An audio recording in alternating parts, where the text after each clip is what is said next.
Alors oui, la bonne nouvelle, tout le monde, absolument tout le monde est suggestible à l'hypnose. Voilà, il n'y a aucun doute là-dessus. Il n'y a pas de personne sur qui ça ne fonctionne pas. C'est juste que la personne, si elle a essayé et que ça n'a pas marché, c'est que la personne en face qui le guidait n'a pas su trouver son centre, son VACOG. Alors le VACOG, c'est quoi? Le VACOG, c'est le visuel, c'est l'auditif, oui. C'est le gestuel, voilà. Le kinesthésique, l'olfactif. Voilà. Donc, il y a des personnes qui sont réceptifs à tout ce qui est auditif, tout ce qu'on entend, comme la sophrologie. Vous voyez, là, il y a de la musique. Vous entendez la musique? Voilà. Il y a des personnes qui vont être sensibles à ça. Avec un son, on va arriver à capter leur attention et les amener là où on veut les amener. Il y a d'autres personnes, c'est en les touchant, le kinesthésique, qu'on va réussir à les atteindre. Il y a d'autres personnes, c'est en leur parlant de quelque chose qui se déguste, qu'on va réussir à les amener dans une situation. Il y a d'autres personnes, ça va être dans le visuel, en les emmenant petit à petit dans une histoire, en leur disant tout simplement « Il était une fois une jeune femme au bord de la plage. Le ciel était bleu, le soleil était éclatant. Et cette personne va pouvoir, par ce que vous allez lui dire, partir en état modifié de conscience, rien qu'avec votre histoire et son imagination. Voilà, c'est simple.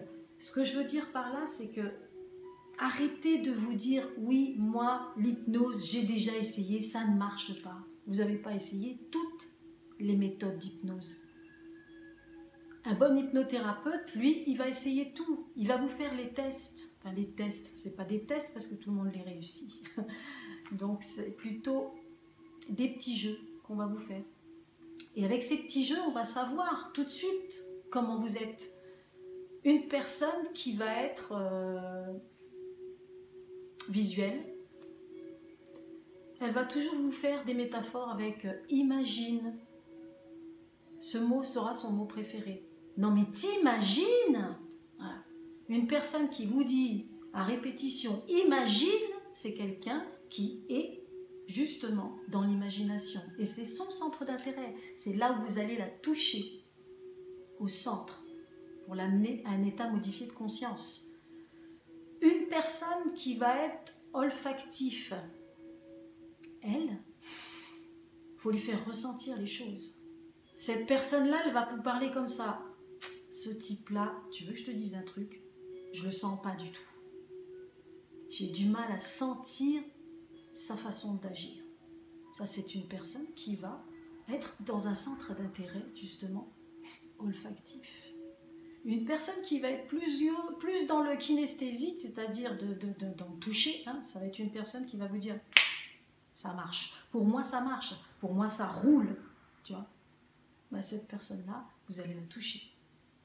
C'est une personne qui marche. Vous voyez? C'est comme ça qu'on atteint les gens en hypnose.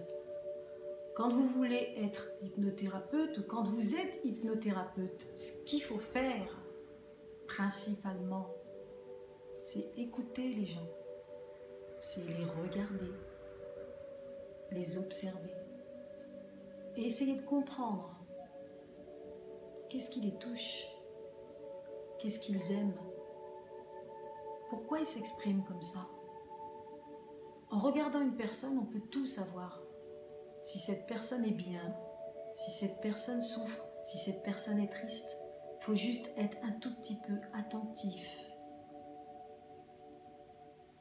autre personne que soi-même.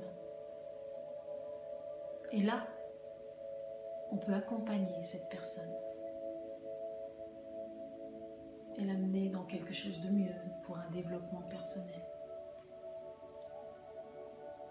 Tout simplement.